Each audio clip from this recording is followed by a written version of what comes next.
इस रात की काली चादर में वो चांद निकल के उभरा है। संग तारों की बारात लिए ठुमक ठुमक के चलता है। इस खामोशी के आलम में एक बुलबुल है उदास खड़ा।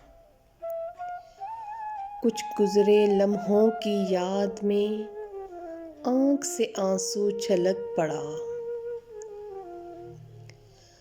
कुछ साथी थे जो अपने थे, कुछ साथी थे जो अपने थे, अपनों से बढ़कर अपने थे।